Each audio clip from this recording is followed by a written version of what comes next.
أعوذ بالله من الشيطان الرجيم. أم حسبت أن أصحاب الكهف والرقيم كانوا من آياتنا عجبا إذ أوى الفتية إلى الكهف فقالوا ربنا آتنا من لدنك رحمة وهيئ لنا من أمرنا رشدا فضربنا على آذانهم في الكهف سنين عددا فضربنا على آذانهم في الكهف سنين عددا ثم بعثناهم لنعلم أي الحزبين أحصى لما لبثوا أمدا نحن نقص عليك نبأهم بالحق إنهم فتية آمنوا بربهم وزدناهم هدى وربطنا على قلوبهم إذ قاموا فقالوا ربنا رب السماوات والأرض لن ندعو من دونه إلها لقد قلنا إذا شططا هؤلاء قومنا اتخذوا من دونه آلهة لولا يأتون عليهم بسلطان بين فمن أظلم ممن افترى على الله كذبا وإذ اعتزلتموهم وما يعبدون إلا الله فأووا إلى الكهف ينشر لكم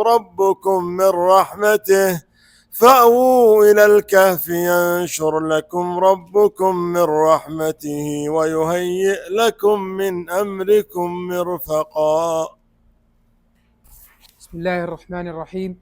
الحمد لله والصلاة والسلام على رسول الله وعلى آله وصحبه ومن والاه. قال الإمام البغوي رحمه الله تعالى: قوله عز وجل: إذ أوى الفتية إلى الكهف، أي صاروا إلى الكهف. يقال أوى فلان إلى موضع كذا، أي اتخذه منزلا إلى الكهف، وهو غار في جبل بنجلوس، واسم الكهف خيرا. فقالوا ربنا آتنا من لدنك رحمة، ومعنى الرحمة الهداية في الدين، وقيل الرزق. وهيئ لنا، يسر لنا، من أمرنا رشدا، أي ما يلتمس من رضاك وما فيه رشدنا. وقال ابن عباس: رشدا أي مخرجا من الغار في سلامة. وضربنا على آذانهم، أي أنمناهم وألقينا عليهم النوم. وقيل معناه منعنا نفوذ الأصوات إلى مسامعهم، فإن النائم إذا سمع الصوت ينتبه. في الكهف سنين عددا، أي أنمناهم سنين معدودة.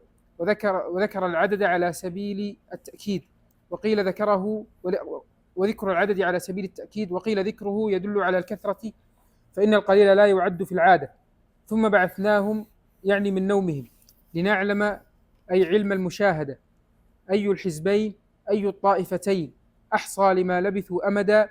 وذلك أن أهل القرية تنازعوا في مدة لبثهم في الكهف، واختلفوا في قوله أحصى لما لبثوا، أحفظ لما مكثوا في كهفهم نياما أمدا، أي غاية. وقال مجاهد عددا، ونصبه على التفسير.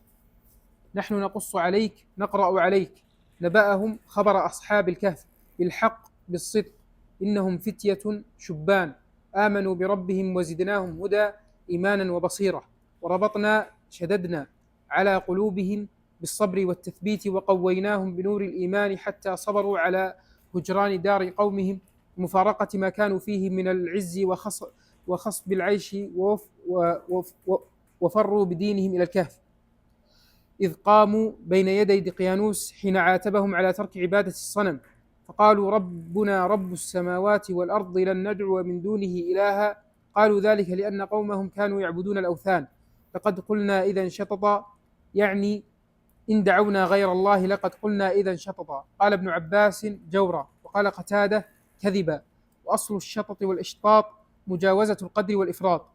هؤلاء قومنا، يعني أهل بلدهم، اتخذوا من دونه، أي من دون الله، آلهة، يعني الأصنام يعبدونها، لولا أي هلا، يأتون عليهم، أي على عبادتهم، بسلطان بين، بحجة واضحة تبين وتوضح أن الأصنام لا تستحق العبادة من دون الله، فمن أظلم ممن افترى على الله كذبا وزعم أن له شريكا وولدا. ثم قال بعضهم لبعض: وإذ اعتزلتموهم، يعني قومهم، وما يعبدون إلا الله. قرأ ابن مسعود: وما تعبدون من دون الله. وأما القراءة المعروفة فمعناها أنهم كانوا يعبدون الله ويعبدون معه الأوثان، يقولون: وإذ اعتزلتموهم وجميع ما يعبدون إلا الله فإنكم لم تعتزلوا عبادته، فأووا إلى الكهف فالجأوا إليه يبسط لكم ربكم من رحمته يسهل لكم من أمركم مرفقا، أي ما يعود إليه يسركم ورفقكم. قرأ أبو جعفر ونافع وابن عامر مرفقا بفتح الميم وكسر الفاء، وقرأ الآخرون بكسر الميم وفتح الفاء، ومعناهما واحد، وهو ما يرتفق به الإنسان. بسم الله الرحمن الرحيم. الحمد لله رب العالمين، صلى الله وسلم على نبينا محمد وعلى آله وصحبه أجمعين. اللهم علمنا ما ينفعنا وانفعنا بما علمتنا وزدنا علما يا رب العالمين. سبحانك لا علم لنا إلا ما علمتنا إنك أنت العليم الحكيم. يقول الله تعالى: أم حسبت أن أصحاب الكهف والرقيم كانوا من آياتنا عجبا إذا والفتية إلى الكهف فقالوا ربنا آتنا من لدنك رحمة وهيئ لنا من أمرنا رشدا فضربنا على آذانهم في الكهف سنين عددا ثم بعثناهم لنعلم أي الحزبين أحصى لما لبثوا أمدا. هذا استفتاح بديع للدخول في سرد تلك القصة العجيبة، قصة أهل الكهف، والتي سميت السورة باسمهم. وأسهب بعض المفسرين في ذكر تفصيلاتها كما قد سمعتم في الدرس الماضي، حيث استغرق الدرس كله ذكر ما تفصيلات هذه القصة من الإسرائيليات، كما فعل الإمام البغوي رحمه الله. وكل ما جاء فيها من روايات إنما هو مأخوذ من إسرائيليات، كما قال العلامة الشنقيطي رحمه الله في تفسيره: واعلم أن قصة أهل الكهف وأسماءهم وفي أي محل من الأرض كانوا، كل ذلك لم يثبت فيه عن النبي صلى الله عليه وسلم شيء زائد عما في القرآن، وللمفسرين في ذلك أخبار كثيرة إسرائيلية أعرضنا عن ذكرها لعدم الثقة بها. انتهى كلامه رحمه الله. والإسرائيليات هي نسبة إلى بني إسرائيل، وهم منسوبون إلى إسرائيل، وهو يعقوب ابن إسحاق ابن إبراهيم عليهم السلام، كما في قوله تعالى: كل الطعام كان حلا لبني إسرائيل إلا ما حرم إسرائيل على نفسه من قبل أن تنزل التوراة، قل فأتوا بالتوراة فاتلوها إن كنتم صادقين. والمراد بالإسرائيليات الأخبار المنقولة عن بني إسرائيل في التوراة وأسفارها وشروحها، في التلمود وشروحه. التلمود أيضا تبع بني إسرائيل وفيه مواعظ، ويدخل في ذلك ما نقل أيضا من كتب النصارى، وقد نقل كثير منها عن طريق من أسلم من اليهود مثل كعب الأحبار ووهب بن منبه وعبد الله بن سلام وغيرهم. والاستدلال بالروايات الإسرائيلية محل جدل كبير عند المعنيين بعلم التفسير، لذا انقسموا تجاه هذا الأمر إلى 3 أقسام: طرفين ووسط.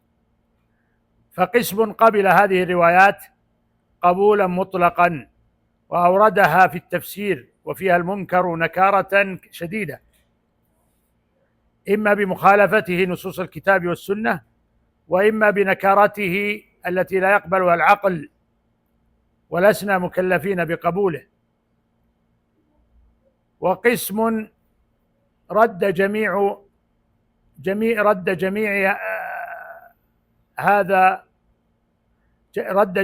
هذه الروايات وفيها الصحيح الذي لا مرية فيه، أو أنه مما لا تنكره العقول الصحيحة ولم يخالف نصا من كتاب أو سنة. القسم الثالث قوم توسطوا فقبلوا هذه الروايات الإسرائيلية، لكنه قبول مشروط بالضوابط المرعية التي ذكرها المحققون من أهل العلم، وهؤلاء وسط بين الطائفتين الأولى والثانية. ولا بد لنا بين يدي الحديث عن الإسرائيليات بالتفسير من مقدمة مهمة، حين نفهمها ندلف من خلالها إلى تفصيل القول في هذه المسألة الخلافية. فقد أوضح الله سبحانه في كتابه العزيز تاريخ البشرية من بدء الخليقة وإنزال آدم عليه السلام إلى الأرض، إخراجه من الجنة وإنزاله إلى الأرض هو وحواء، ووقوع الانحراف الأول في البشرية الذي استلزم إرسال الرسل بدءا بنبي الله نوح عليه السلام، وحتى ختم الله الرسل والرسالات بنبينا محمد صلى الله عليه وسلم، ختمها برسالة الإسلام. وبين الله في كتابه أنه أرسل جميع الرسل بالتوحيد وترك الشرك، فدين الأنبياء واحد ودعوتهم واحدة، وهي الإسلام بالمعنى العام، ومعناه الاستسلام لله بالتوحيد والخلوص من الشرك والانقياد له بالطاعة، وهذه أصول الإيمان. وكذلك الأنبياء اتفقوا على الأخلاق والقيم الحسنة التي فطر الله الناس عليها.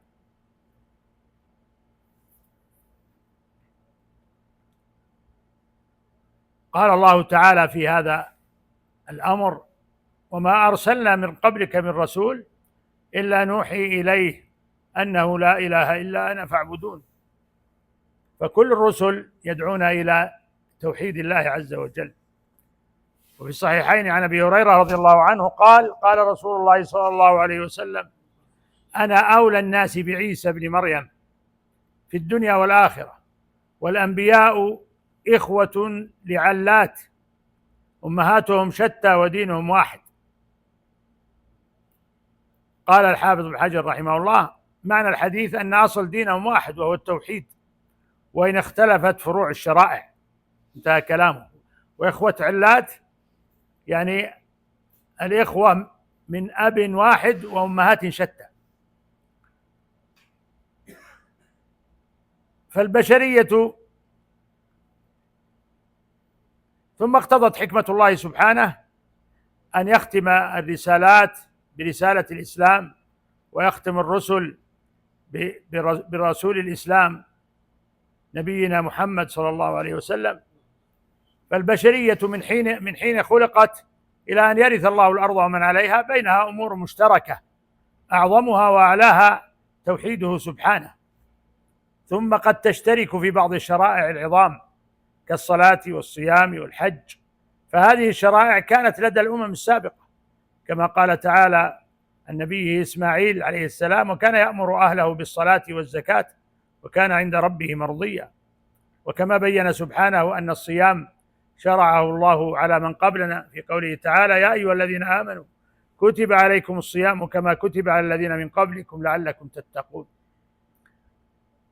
وكذلك الحج، فقد نادى به نبينا إبراهيم أبونا إبراهيم عليه السلام، وحج الأنبياء كلهم، كما قال جل وعلا آمرا نبيه إبراهيم: وأذن في الناس بالحج يأتوك رجالا وعلى كل ضامر يأتين من كل فج عميق. وأما اختلاف بعض الأحكام في الشرائع أو بعض التفاصيل فهذا حسب مراد الله سبحانه من عباده في ذلك الوقت، حيث كانت الشرائع السابقة مؤقتة بزمان محدد وبحسب ما يصلح العباد ويصلح عليه شأنهم في ذلك الزمان. ثم اقتضت حكمة الرب سبحانه أن يختم الرسالات بهذا الدين الذي لا يقبل الله من أحد دينا سواه، الذي بعث به خاتم رسله محمدا صلى الله عليه وسلم، كما قال تعالى: ومن يبتغي غير الإسلام دينا فلن يقبل منه وهو في الآخرة من الخاسرين. وفي صحيح مسلم أن النبي صلى الله عليه وسلم قال: والذي نفس محمد بيده لا يسمع بي يهودي ولا نصراني، لا يسمع بي أحد من هذه الأمة لا يهودي ولا نصراني ثم يموت ولم يؤمن بالذي أرسلت به إلا كان من أصحاب النار. ومن الأمور المشتركة بين الأمم السابقة واللاحقة ما وقع من قصص وأحداث أشار الله إليها في كتابه، كقصة أهل الكهف وأمثالها من القصص. ومن أشد هذه القصص ارتباطا بالأمم السابقة واللاحقة قصة خلق آدم وإنزاله إلى الأرض. ثم إن للقرآن أسلوبا عجيبا فريدا في القصص، فإنه حين يعرض القصة يكتفي من القصة ما أبرز الهدف الدافع من إرادها في سلاسة وبلاغة في الوصول للهدف وإشباع القول فيه، مما تحار فيه عقول الفصحاء وتقصر عن عشر معشاره ألسنة البلغاء. فالمتدبر للقرآن لا يخطئ في إدراك الدافع من ذكر كل قصة فيه، حين يجد إشباعا وتركيزا من الآيات في حقيقة معينة. ولما كان التوحيد هو الحقيقة العظمى التي أوضحها القرآن وأبدأ فيها وأعاد، كان معظم قصص القرآن تجلي هذه الحقيقة. وقد جاءت الآيات في قصة أهل الكهف كما هو الحال في سائر قصص القرآن لتبرز أهمية التوحيد وخطورة الشرك. نحن نقص عليك نبأهم بالحق إنهم فتية آمنوا بربهم وزدناهم هدى وربطنا على قلوبهم إذ قاموا فقالوا ربنا رب السماوات والأرض لن ندعو من دونه إلها. هذا توحيد. لقد قلنا إذا شطط، نفي الشرك. هؤلاء قوم اتخذوا من دونه آلهة لولا يأتون عليهم بسلطان بين فمن أظلم ممن افترى على الله كذبا وإذ اعتزلتموهم وما يعبدون إلا الله فأووا إلى الكهف ينشر لكم ربكم من رحمته ويهيئ لكم من أمركم مرفقا. وأعرض القرآن عن تفصيلات القصة لعدم أهميتها، وهذه التفصيلات التي أعرض عنها القرآن موجودة في الروايات الإسرائيلية. ومعلوم أن النفوس مولعة بتفاصيل القصص، فرأى بعض من له عناية بالتفسير من المتقدمين حتى من الصحابة والتابعين رضي الله عنهم أن لا بأس من ذكر تفصيلات القصص القرآني من الروايات الإسرائيلية، خاصة وقد جاء الإذن من الرسول صلى الله عليه وسلم بقبول حديث بني إسرائيل، كما جاء في صحيح البخاري عن عبد الله بن عمرو بن العاص رضي الله عنهما أن النبي صلى الله عليه وسلم قال: بلغوا عني ولو آية وحدثوا عن بني إسرائيل ولا حرج، ومن كذب علي متعمدا فليتبوأ مقعده من النار. وقد سار على طريقهم من ألف في التفسير، فكان منهم المقل والمكثر. المقل والمكثر يا أبو محمد بيش؟ المقل والمكثر بيش؟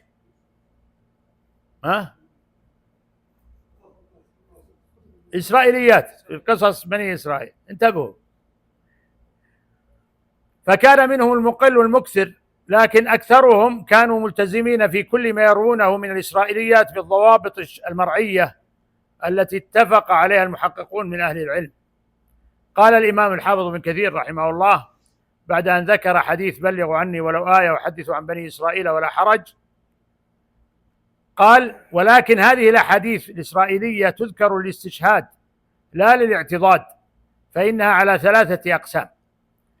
أحدها ما علمنا صحته مما بأيدينا مما نشهد له بالصدق فذاك صحيح، والثاني ما علمنا كذبه بما عندنا مما يخالفه، والثالث ما هو مسكوت عنه لا من هذا القبيل ولا من هذا القبيل فلا نؤمن به ولا نكذبه.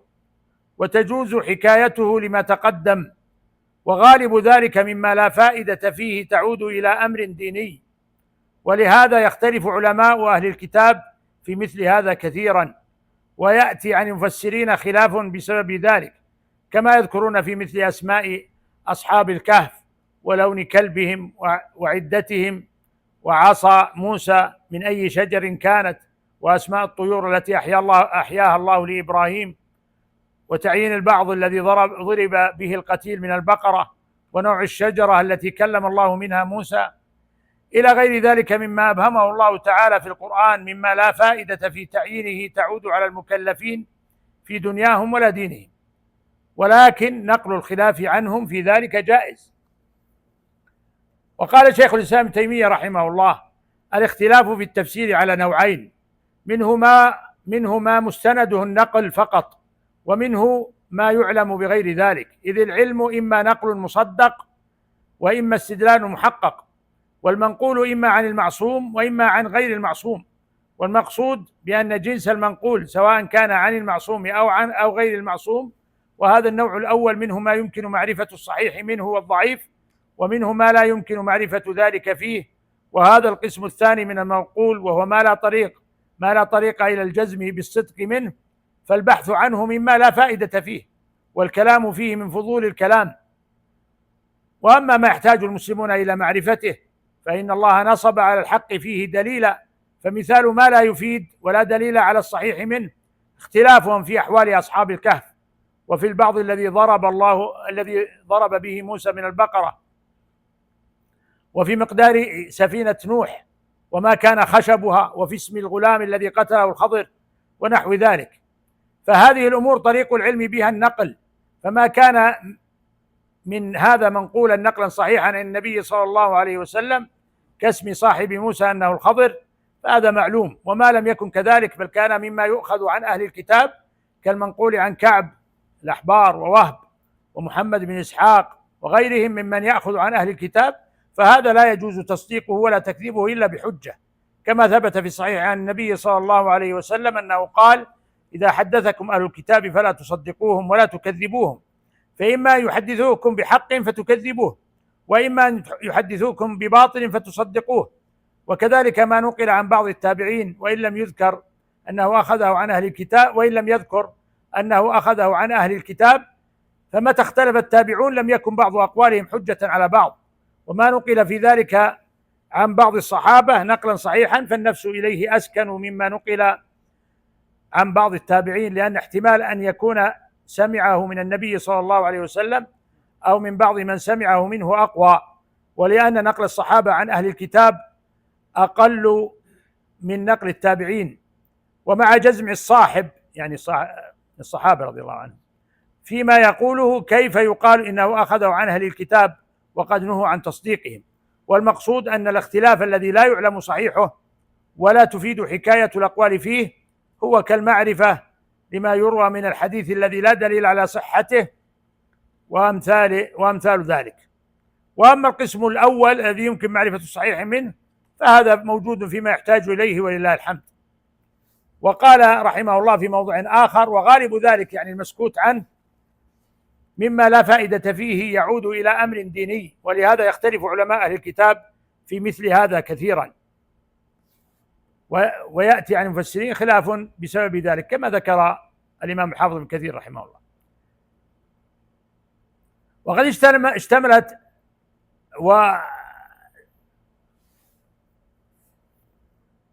ويتلخص لنا أن ضوابط التحديث بالإسرائيليات 3، والثالث يتفرع إلى 2 ضوابط مهمة للتحديث بالإسرائيليات. الضابط الأول أن ما وافق ما عندنا من الكتاب والسنة فهو مقبول ونستشهد به، ومثاله ما وافق ما جاء في صحيح البخاري عن عطاء بن يسار قال: لقيت عبد الله بن عمرو بن العاص رضي الله عنهما قلت: أخبرني عن صفة رسول الله صلى الله عليه وسلم في التوراة لأنه قرأ فيها. قال: أجل والله إنه لموصوف في التوراة ببعض صفته في القرآن: يا أيها النبي إنا أرسلناك شاهدا ومبشرا ونذيرا وحرزا للأميين، أنت عبدي ورسولي، سميتك المتوكل، ليس بفظ ولا غليظ ولا صخاب في الأسواق، ولا يدفع بالسيئة السيئة ولكن يعفو ويغفر، ولن يقبضه الله حتى يقيم به الملة العوجاء بأن يقول لا إله إلا الله، ويفتح به أعينا عميا وآذانا صما وقلوبا غلفا، صلى الله عليه وسلم. وكما في الصحيحين أنه جاء حبر من اليهود إلى الرسول صلى الله عليه وسلم فقال إنه إذا كان يوم القيامة جعل الله السماوات على إصبع، والأراضين على إصبع، والجبال والشجر على إصبع، والماء والثرى على إصبع، والخلائق كلها على إصبع، ثم يهزهن ثم يقول أنا الملك أنا الملك. قال فلقد رأيت رسول الله صلى الله عليه وسلم ضحك حتى بدت نواجذه تعجبا له وتصديقا له، ثم قال رسول الله صلى الله عليه وسلم وما قدر الله حق قدره، والأرض جميعا قبضته يوم القيامة، والسماوات مطويات بيمينه سبحانه وتعالى عما يشركون. الضابط الثاني ما خالف ما عندنا من الكتاب والسنة فهو مردود، ومثاله ما ذكر عن بني إسرائيل من أن الله تعالى عما يقولون علوا عظيما لما خلق السماوات والأرض في 6 أيام استراح في اليوم السابع، وعندنا ما يكذب هذا القول من كتاب ربنا سبحانه في قوله تعالى ولقد خلقنا السماوات والأرض وما بينهما في 6 أيام وما مسنا من لغوب. الضابط الثالث والمتفرع إلى 2 ما لم يوافق ولا يخالف ما عندنا من الكتاب والسنة، فهو إلى قسمين: قسم لا نكرة فيه فلا بأس من ذكره، وهذا الذي عناه الإمام الحافظ ابن كثير رحمه الله بقوله ولسنا نذكر في كتابه في التفسير ولسنا نذكر من الإسرائيليات إلا ما أذن الشارع في نقله مما لا يخالف كتاب الله وسنة رسوله صلى الله عليه وسلم، وهو القسم الذي لا يصدق ولا يكذب، مما فيه بسط لمختصر عندنا أو تسمية لمبهم ورد به شرعنا مما لا فائدة في تعيينه لنا، فنذكره على سبيل التحلي به، يعني يذكر ليس ضروريا إنما التحلي به، لا على سبيل الاحتجاج أو الاحتياج إليه والاعتماد عليه، وإنما الاعتماد والاستناد على كتاب الله وسنة رسوله صلى الله عليه وسلم، ما صح نقله أو حسن، وما كان فيه ضعف نبينه، والله المستعان وعليه التكلان، ولا حول ولا قوة إلا بالله العزيز الحكيم العلي العظيم. والقسم الثاني ما فيه نكارة فينبغي تركه والإعراض عنه. قال الإمام الحافظ ابن كثير وإنما أباح الشارع الرواية عنهم في قوله وحدثوا عن بني إسرائيل ولا حرج فيما قد يجوزه العقل، فأما فيما تحيله العقول ويحكم عليه بالبطلان ويغلب على الظنون كذبه فليس من هذا القبيل، لأنه كثير من روايات إسرائيلية فيها نكارة لا تقبلها العقول، فليس من هذا القبيل والله أعلم. وقال الإمام مالك رحمه الله المراد جواز التحديث عنهم بما كان من أمر حسن، أما ما علم كذبه فلا. وأما جنس المنكر من الروايات الإسرائيلية فمن ذلك ما أشار إليه الحافظ ابن كثير رحمه الله في تفسيره في سورة النمل لما ذكر قصة ملكة سبأ، ذكر أثرا طويلا عن ابن عباس رضي الله عنهما وصفه بأنه منكر غريب جدا، ثم قال والأقرب منها في مثل هذه السياقات أنها متلقاة عن أهل الكتاب مما وجد في صحفهم كروايات كعب الأحبار ووهب بن منبه سامحهما الله فيما نقله إلى هذه الأمة من أخبار بني إسرائيل من الأوابد والغرائب، لأنه ذكروا هؤلاء رضي الله عنهم ورحمهم ذكروا فيها أمور غريبة ومنكرة، فقال سامح مما وجد في صحفهم كروايات كعب ووهب سامحهما الله فيما نقله إلى هذه الأمة من أخبار بني إسرائيل من الأوابد والغرائب والعجائب مما كان ومما لم يكن ومما حرف وبدل ونسخ، وقد أغنانا الله سبحانه عن ذلك بما هو أصح منه وأنفع وأوضح وأبلغ، ولله الحمد والمنة. ومن المنكر من الروايات الإسرائيلية أيضا ما أورده الإمام ابن كثير رحمه الله أيضا في أول تفسير سورة قاف بقوله وقد روي عن بعض السلف أنهم قالوا قاف جبل محيط بجميع الأرض، يقال له جبل قاف، وكان هذا والله أعلم من خرافات بني إسرائيل التي أخذها عنهم بعض الناس لما رأى من جواز الرواية عنهم مما لا يصدق ولا يكذب. وعندي أن هذا وأمثاله وأشباهه من اختلاق بعض زنادقتهم يلبسون به على الناس أمر دينهم، كما افترى في هذه الأمة مع جلالة قدر علمائها وحفاظها وأئمتها، كما افتري في هذه الأمة مع جلالة قدر علمائها وحفاظها وأئمتها أحاديث على النبي صلى الله عليه وسلم وما بالعهد من قدم، فكيف بأمة بني إسرائيل مع طول المدى وقلة الحفاظ النقاد فيهم وشربهم الخمور وتحريف علمائهم الكلمة عن مواضعه وتبديل كتب الله وآياته. وإنما أباح الشارع رواية عنهم في قوله وحدثوا عن بني إسرائيل ولا حرج فيما قد يجوزه العقل، فأما فيما تحيله العقول ويحكم فيه بالبطلان ويغلب على الظنون كذبه فليس من هذا القبيل. هذا كلام طيب من الإمام الحافظ ابن كثير. ومعلوم أن السند والإسناد لا يوجد إلا في أمة الإسلام، أما الأمم السابقة فليس فيها إسناد، فهم كحاطب ليل. والناظر في الإسرائيليات يجد أكثرها من هذا القبيل. أي قبيل؟ المنكر. أحسنت يا ابن عبد العزيز. الروايات اللي فيها لا تخالف ما عندنا ولا لا تخالف ما عندنا، لكن فيها ايش؟ نكارة فترد.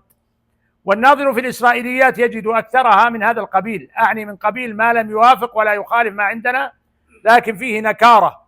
وسبب هذه الأقوال المنكرة هو كما قال الإمام الحافظ ابن كثير رحمه الله لما ذكر الإسرائيليات، قال وفي القرآن غنية عن كل ما عداه من الأخبار المتقدمة، لأنها لا تكاد تخلو من تبديل وزيادة ونقصان، وقد وضع فيها أشياء كثيرة، وليس لهم من الحفاظ المتقنين الذين ينفون عنها تحريف الغالين وانتحال المبطلين كما لهذه الأمة من الأئمة والعلماء والسادة والأتقياء والبررة والنجباء من الجهابذة النقاد والحفاظ الجياد الذين دونوا الحديث وحرروه وبينوا صحيحه من حسنه من ضعيفه، من منكره وموضوعه ومتروكه ومكذوبه، وعرفوا الوضاعين والكذابين والمجهولين وغير ذلك من أصناف الرجال، كل ذلك صيانة للجناب النبوي والمقام المحمدي خاتم الرسل وسيد البشر صلى الله عليه وسلم، أن ينسب إليه كذب أو يحدث عنه بما ليس منه، فرضي الله عنهم وأرضاهم وجعل جنات الفردوس مأواهم. وقال رحمه الله في موضوع آخر والذي نسلكه في هذا التفسير الإعراض عن كثير من الأحاديث الإسرائيلية لما فيها من تضييع الزمان ولما اشتمل عليه كثير منها من الكذب المروج عليهم، فإنهم لا تفرقة عندهم بين صحيحها وسقيمها كما حرره الأئمة الحفاظ المتقنون من هذه الأمة. وقال رحمه الله تعالى مبين المقصود من قوله صلى الله عليه وسلم وحدثوا عن بني إسرائيل ولا حرج، إنه محمول على الإسرائيليات المسكوت عنها عندنا، فليس عندنا ما يصدقها ولا ما يكذبها، فيجوز روايتها للاعتبار، وهذا هو الذي نستعمله في كتابنا هذا. فأما ما شهد له شرعنا بالصدق فلا حاجة لنا بنا إليه، يعني موجود مصدق عندنا استغناء بما عندنا، وما شهد له شرعنا منها بالبطلان فذاك مردود ولا يجوز حكايته إلا على سبيل الإنكار والإبطال. فإذا كان الله سبحانه قد أغنانا برسولنا محمد صلى الله عليه وسلم عن سائر الشرائع وبكتابه عن سائر الكتب، فلسنا نترامى على ما بأيديهم مما وقع فيه خبط وخلط وكذب ووضع وتحريف وتبديل، وبعد ذلك كله نسخ وتغيير. هذا ما تيسر جمعه في شأن الإسرائيليات وحكم الاستشهاد بها في التفسير بين يدي ذكر قصة أهل الكهف، لما أكثر المفسرون فيها من رواية الإسرائيليات، فناسب أن نبين الموقف الصحيح من الإسرائيليات. نسأل الله أن يرينا الحق حقا ويرزقنا اتباعه، وأن يرينا الباطل باطلا ويرزقنا اجتنابه، وأن لا يجعله ملتبسا علينا فنضل. وكما سبق معنا أن قصص القرآن يذكر الله فيها ما هو السبب من إرادها، ويعرض عن التفصيلات الكثيرة التي ليس في معرفتها كبير فائدة. فذكر أن هذه القصة، قصة أصحاب الكهف الرقيم، هي من آيات الله العجيبة، وهي أن فتية صالحين من الأمم السابقة آمنوا ووحدوا ربهم، وأشرك بالله قومهم ففروا بدينهم وأرغموهم على الشرك، ففروا بدينهم لما خافوا أن يفتنوا، كما قال تعالى حاكيا عنهم قولهم: إنهم إن يظهروا عليكم يرجموكم أو يعيدوكم في ملتهم ولن تفلحوا إذا أبدا. فغادروا بلدهم وآووا إلى كهف من الكهوف بعد أن أعلنوا اعتزال قومهم وما هم فيه من الشرك والكفر، وتضرعوا إلى ربهم في دعاء صالح وتوكل صادق، كما قال تعالى في مطلع ذكره لقصتهم: إذ أوى الفتية إلى الكهف فقالوا ربنا آتنا من لدنك رحمة وهيئ لنا من أمرنا رشدا. ومنحهم الله بما قالوا وتضرعوا به وفوضوا أمرهم إليه سبحانه أن نشر لهم الرحمة وهيأ لهم الأصلح والأرفق بهم، كذلك فعل الله بهم، وجعلهم آية عجيبة يتناقلها الناس قرنا بعد قرن وجيلا بعد جيل، وقد زيد فيها ونقص من الإسرائيليات، حتى إذا أراد الله أن يبلغ الناس قصتهم بالحق ضمن كتابه العزيز قصصا من قصص السابقين. هذه القصة قصة أهل الكهف، وكذلك سائر قصص القرآن العظيم، كما قال الله تعالى في مطلع سورة الأعراف: فلنقصن عليهم بعلم وما كنا غائبين. وقال تعالى في مطلع سورة يوسف عليه السلام وقصته: نحن نقص عليك أحسن القصص بما أوحينا إليك هذا القرآن وإن كنت من قبله لمن الغافلين. وقال هنا في هذه السورة الكهف: نحن نقص عليك نبأهم بالحق إنهم فتية آمنوا بربهم وزدناهم هدى.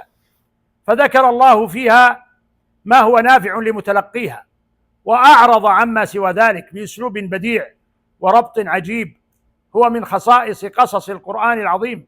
فلا يملك من تدبر هذا وعقله إلا أن يلهج لسانه بما استفتح الله به هذه السورة العظيمة: الحمد لله الذي أنزل على عبده الكتاب ولم يجعل له عوجا. ثم أخبر سبحانه عن آياتهم العجيبة التي أكرمهم بها، وهي وأنه سبحانه أنامهم مدة طويلة جدا تجاوزت 300 سنة، كما أخبر سبحانه بقوله: فضربنا على آذانهم في الكهف سنين عددا. وقال أيضا: ولبثوا في كهفهم 300 سنين وازدادوا 9. ثم بعثهم قياما من رقدتهم كما يبعث من نام لتوه، فقال سبحانه: ثم بعثناهم لنعلم أي الحزبين أحصى لما لبثوا أمدا. وكما قال حاكيا قولهم: قال قائل منهم: كم لبثتم؟ قالوا لبثنا يوما أو بعض يوم. قالوا ربكم أعلم بما لبثتم فابعثوا أحدكم بورقكم هذه إلى المدينة فلينظر أيها أزكى طعاما فليأتكم برزق منه وليتلطف ولا يشعرن بكم أحدا. إن نائما أيها الإخوة ينام 300 وزيادة من السنين ثم يقوم على قدميه لا يشعر أنه نام هذه النومة الطويلة إلا شعورا يسيرا لا يتعدى اليوم، كما أخبر الله عنهم: قالوا لبثنا يوما أو بعض يوم. شعور من نام بعد تعب ونصب، لعلهم ناموا بعد تعب ونصب فشعر أن نومته طالت قليلا ليس إلا يوم أو بعض يوم. إن نائما كهذا ينتبه من نومه ثم لا يدرك إلا ما يدركه من طالت نومته قليلا حين يشعر بالجوع فيتطلب الطعام، كما أخبر الله عز وجل عنهم بعد قيامهم: قالوا ربكم أعلم بما لبثتم فابعثوا أحدكم بورقكم هذه إلى المدينة فلينظر أيها أزكى طعاما فليأتكم برزق منه وليتلطف ولا يشعرن بكم أحدا. إن هذا لمن آيات الله العجيبة، كما قال سبحانه: أم حسبت أن أصحاب الكهف والرقيم كانوا من آياتنا عجبا. وقوله سبحانه: وترى الشمس إذا طلعت تزاور عن كهفهم ذات اليمين وإذا غربت تقرضهم ذات الشمال وهم في فجوة منه ذلك من آيات الله من يهدي الله فهو المهتدي ومن يضلل فلن تجد له وليا مرشدا. ثم ذكر الله سبحانه عنايته بهم وحفظه لهم مع تطاول الزمان وخشونة المكان، فقال سبحانه: وترى الشمس إذا طلعت تزاوروا عن كهفهم ذات اليمين وإذا غربت تقرضهم ذات الشمال وهم في فجوة منه ذلك من آيات الله من يهدي الله فهو المهتد ومن يضلل فلن تجد له وليا مرشدا وتحسبهم أيقاظا وهم رقود ونقلبهم ذات اليمين وذات الشمال وكلبهم باسط ذراعيه بالوصيد لو اطلعت عليهم لوليت منهم فرارا ولملئت منهم رعبا. ثم ذكر سبحانه حكمة جليلة من قصتهم وبلوغها الناس من بعدهم يتناقلونها جيلا بعد جيل ليدرك الناس قدرة الله العظيمة وأن بعث الناس من قبورهم للجزاء والحساب حق لا ريب فيه كما في قوله تعالى وكذلك أعثرنا عليهم ليعلموا أن وعد الله حق وأن الساعة لا ريب فيها. ثم ذكر خلاف الناس في عددهم وليس في ذلك كبير فائدة فقال تعالى سيقولون 3 رابعهم كلبهم ويقولون 5 سادسهم كلبهم رجما بالغيب ويقولون 7 وثامنهم كلبهم قل ربي يعلم بعدتهم ما يعلمهم إلا قليل. ولما كان معرفة عددهم لا طائل تحته أرشد نبيه أن يكل العلم إليه سبحانه فقال قل ربي يعلم بعدتهم فإنه ما يعلم بذلك إلا قليل من الناس ممن أطلعه الله عليه ونهاه عن المراء فيما لا نفع فيه فقال فلا تماري فيهم إلا مراء ظاهرا أي لا تجهد نفسك فيما لا طائل تحته ولا تسألهم عن ذلك فإنهم لا يعلمون من ذلك إلا رجما بالغيب. ثم ختم القصة بذكر عدد السنين التي ناموها وأن علم ذلك كله عند الله عند من له غيب السماوات والأرض سبحانه وبحمده فقال تعالى ولبثوا في كهفهم 300 سنين وازدادوا 9 قل الله أعلم بما لبثوا له غيب السماوات والأرض أبصر به وأسمع ما لهم من دونه من ولي ولا يشرك في حكمه أحدا. هكذا وردت قصة أهل الكهف في القرآن أوفت المقصود وجاءت بالعبر العظيمة والوصايا الكريمة بلا تطويل ولا تفصيل لكن من أراد أن يعرف تفصيلات فيها أكثر مما في القرآن فهذا موجود في الكتب السابقة ونقله من عرف بالتحديث عن هذه الكتب أو عن من يروي منها ممن أخذ بالرخصة من قول الرسول صلى الله عليه وسلم وحدثوا عن بني إسرائيل ولا حرج كعبد الله بن عمرو بن العاص رضي الله عنه وابن عباس رضي الله عنهما وكعب الأحبار وابن منبه. ثم سار على ذلك بعض المفسرين كما سار عليه الإمام البغوي رحمه الله ونقل الروايات التي قرأناها في الدرس الماضي. ونقف على قول الله عز وجل على تفسير الآيات بعد ذلك بعد هذه الإلمامة في شأن الإسرائيليات وبلاغة القصص القرآني. فينبغي يا إخواني أن نعرف هذه المعاني العظيمة في كتاب ربنا عز وجل وأيضا نعرف أن الروايات الإسرائيلية قد وضع العلماء فيها الضوابط المرعية الدقيقة ولله الحمد والله أعلم وصلى الله وسلم على نبينا محمد.